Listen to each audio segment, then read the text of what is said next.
দর্শক, মোনালিসা নামটি তো সবাই শুনেছেন। হ্যাঁ, মোনালিসা একটি বিখ্যাত পেন্টিং। আর এই পেন্টিংটি আজ থেকে প্রায় 500 বছর আগে ইটালির একজন জিনিয়াস লিওনার্দো দা ভিঞ্চি সৃষ্টি করেন। এই পেন্টিংটি দেখতে খুবই সাধারণ এবং সরল মনে হলেও কিন্তু এর মধ্যে লুকিয়ে আছে অনেক রহস্য, যে রহস্যগুলো আজ পর্যন্ত সমাধান করা সম্ভব হয়নি। এছাড়াও এখনো পর্যন্ত এই ছবিতে লুকিয়ে থাকা অনেক রহস্য মাঝে মধ্যে আমাদের সামনে ভেসে ওঠে, যে রহস্যগুলো গবেষকদের কাছে একটা চ্যালেঞ্জ সৃষ্টি করে। দর্শক, এই সাধারণ একটি ছবির মধ্যে এমন কি রহস্য আছে যা এই ছবিটিকে রহস্যময় এবং সবথেকে বিখ্যাত পেন্টিং বানিয়ে তুলেছে? আজকের এই ভিডিওতে মোনালিসা পেন্টিংয়ের এমনই কিছু রহস্যময় তথ্য আপনাদের দেখাতে চলেছি, তাই ভিডিওটি কিন্তু শেষ পর্যন্ত অবশ্যই দেখবেন।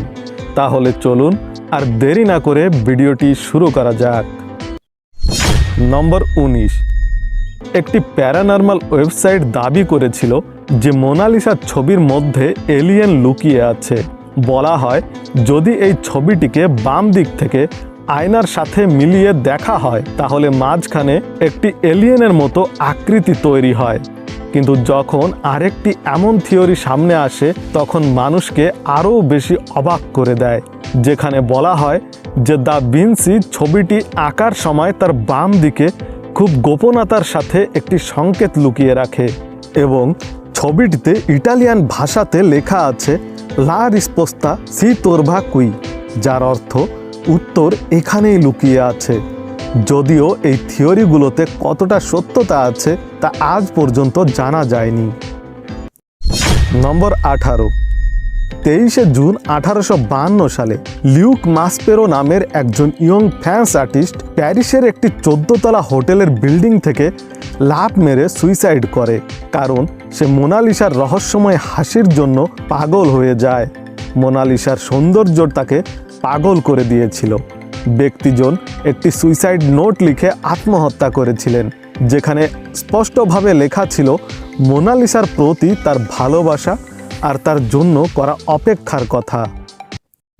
নম্বর 17। দর্শক, আজ অবধি এটা রহস্য হয়ে আছে যে মোনালিসা আসলে কে ছিল, অর্থাৎ দা ভিঞ্চি এই ছবিতে কাকে এঁকেছিলেন, এই মহিলাটি কে? দর্শক, অধিকাংশ স্কলারদের মতে এই ছবিতে যে মেয়েটি তার নাম লিসা ঘেরারদিনি, যিনি ছিলেন ফ্রান্সের একজন মহিলা। আবার অনেক গবেষক এটাও মনে করেন যে মোনালিসা দা ভিঞ্চির নিজের ছবি, অর্থাৎ এই ছবিতে তিনি নিজেকে একজন মহিলা রূপে তুলে ধরেন। নম্বর 16।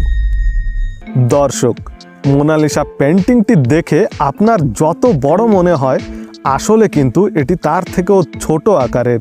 এই ছবিটি দৈর্ঘ্যে 30 ইঞ্চি এবং প্রস্থে 21 ইঞ্চি।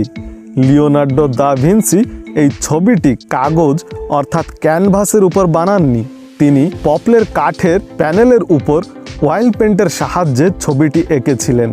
আর এই ছবিটি এত সতর্কতার সাথে তিনি বানিয়েছিলেন যে এই ছবির উপর কোনো ব্রাশের চিহ্নই দেখা যায় না। এই পেন্টিং বানানোর সময় ক্যানভাস পাওয়া যেত, কিন্তু এর পরেও দা ভিঞ্চি কাঠের প্যানেল বেছে নিয়েছিলেন এই ছবিটি আঁকার জন্য। নম্বর 15। লিওনার্দো দা ভিঞ্চি মোনালিসা পেন্টিংটি 1503 সালে বানানো শুরু করেন এবং তিনি 1516 সাল পর্যন্ত এই ছবি নিয়ে কাজ করেন, কিন্তু তার সবচেয়ে বেশি সময় লেগেছিল মোনালিসার ঠোঁট আঁকতে। এই ঠোঁট আঁকতে দা ভিঞ্চির সময় লেগেছিল 12 বছর। নম্বর 14। দর্শক, আপনি কি জানেন লিওনার্দো দা ভিঞ্চি চিত্রকারের পাশাপাশি একজন লেখকও ছিলেন? কিন্তু আশ্চর্যের বিষয় হলো যে তিনি তার ফেমাস পেন্টিং মোনালিসার বিষয়ে কোনো দিন কোনো কিছুই লিখে যাননি। নম্বর 13। দর্শক, অনেকে হয়তো জানেন না যে মোনালিসার ছবিটির একটি যমজ ছবি আছে, যে ছবিটি মোনালিসার মতো হুবহু দেখতে। বলা হয় দ্বিতীয় ছবিটি দা ভিঞ্চির সময়ে তারই একজন ছাত্র ফ্রান্সেস্কো মেলজি এঁকেছিলেন। এই দ্বিতীয় মোনালিসা ছবিটি স্পেনের প্রাডো মিউজিয়ামে রাখা আছে। নম্বর 12। দর্শক, মোনালিসা পেন্টিংটি যখন আপনি একটু ভালো করে দেখবেন তখন আপনি লক্ষ্য করবেন যে এই ছবিটিতে মোনালিসার চোখের ভুরু এবং পলক নেই। কিন্তু এখানে প্রশ্ন হলো যে দা ভিঞ্চি মোনালিসার চোখের পলক আর ভুরু কেন আঁকেননি? 2017 সালে একজন ফ্রান্স ইনভেন্টর হাই রেজুলেশন স্ক্যানারের মাধ্যমে জানতে পেরেছিলেন যে দা ভিঞ্চি মোনালিসার ছবির ভুরু এবং পলক এঁকেছিলেন, কিন্তু বারবার ছবিটি পরিষ্কার করার ফলে ওই বিশেষ রঙটি বিলীন হয়ে গিয়েছে। নম্বর 11। দর্শক, মোনালিসা পেন্টিংয়ের সবথেকে রহস্যময় জিনিস যা আর্টিস্ট এবং ঐতিহাসিকদের অনেক বেশি ভাবিয়েছে সেটা হলো মোনালিসা ছবির এই রহস্যময়ী হাসি, যে হাসিটা বিভিন্ন দিক থেকে দেখলে ভিন্ন লাগে। প্রথমে ছবিটি দেখলে আপনার মনে হবে যে মোনালিসা হাসছে, কিন্তু তারপর আস্তে আস্তে ওই হাসিটি কমতে থাকে এবং অবশেষে হাসিটি বিলীন হয়ে যায়।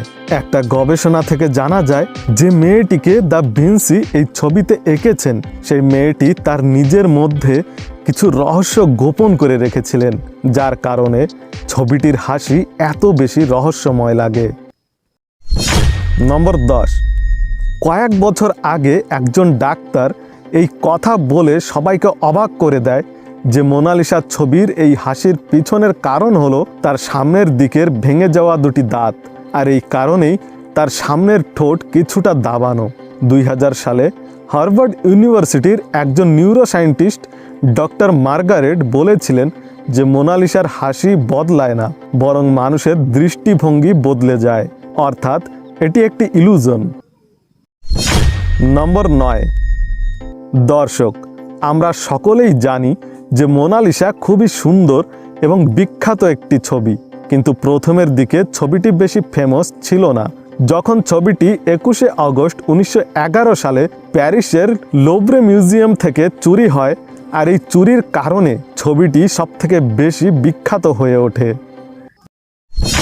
নম্বর 8। পৃথিবীর সবথেকে বিখ্যাত ছবিটিকে পৃথিবীর সবথেকে বিখ্যাত মিউজিয়াম থেকে চুরি করে নেওয়া খুবই আশ্চর্যের একটি ঘটনা ছিল, কিন্তু এর থেকেও অবাক করার বিষয় হলো যে এই চুরির অপবাদে যাকে সন্দেহ করা হয়েছিল তিনি আর কেউ নন, পৃথিবীর আরেকজন বিখ্যাত চিত্রকার পাবলো পিকাসো। ছবিটি চুরি হওয়ার পর প্রথমে পাবলো পিকাসোকে সন্দেহ করা হয়, কিন্তু পরে বহু ইনভেস্টিগেশন করার পর তার উপর থেকে এই অপবাদ সরিয়ে নেওয়া হয়। নম্বর 7। দর্শক, যদি পাবলো পিকাসো চুরি করেননি তাহলে কে ছিল সেই ব্যক্তি যিনি এই ছবিটিকে চুরি করেছিল? 21শে আগস্ট 1911 সালে ছবিটি চুরি হওয়ার দিন কেউ জানতেই পারে না, কিন্তু পরের দিন সবাই লক্ষ্য করে যে ছবিটি চুরি হয়েছে। এরপর মিউজিয়ামটি ইনভেস্টিগেশন করার জন্য 1 সপ্তাহ বন্ধ করে দেওয়া হয়, কারণ মিউজিয়াম কর্তৃপক্ষ মনে করেছিল যে চোর ছবিটি চুরি করে মিউজিয়ামের কোথায় লুকিয়ে রেখেছে। কিন্তু পরবর্তীতে জানা যায় যে মোনালিসা পেন্টিংটি এই মিউজিয়ামেরই একজন কর্মী ভিনসেনজো পেরুগিয়া চুরি করেছিল। ছবিটি চুরি করার পর তিনি মিউজিয়ামের একটি ছোট ঘরে লুকিয়ে পড়ে এবং মিউজিয়াম রাতে বন্ধ হওয়ার পরে সে ছবিটিকে নিজের কোটের মধ্যে লুকিয়ে পালিয়ে যায়। নম্বর 6। দর্শক, এই সুন্দর বিখ্যাত মোনালিসা ছবিটি নষ্ট করার অনেক চেষ্টা করা হয়েছে। 1956 সালে একজন বলিভিয়ান ট্যুরিস্ট মোনালিসা ছবির উপর পাথর ছুঁড়ে মারে, যার ফলে মোনালিসা ছবিটির বাম হাতের কোণা সামান্য ফেটে যায়।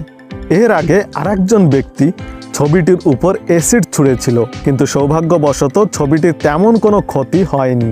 পরবর্তীতে মোনালিসা ছবিটির সুরক্ষার জন্য ছবিটি বুলেট প্রুফ গ্লাসের ভেতরে রাখা হয়, কিন্তু এর পরেও একজন মহিলা লাল কালি দিয়ে ছবিটি নষ্ট করার চেষ্টা করে।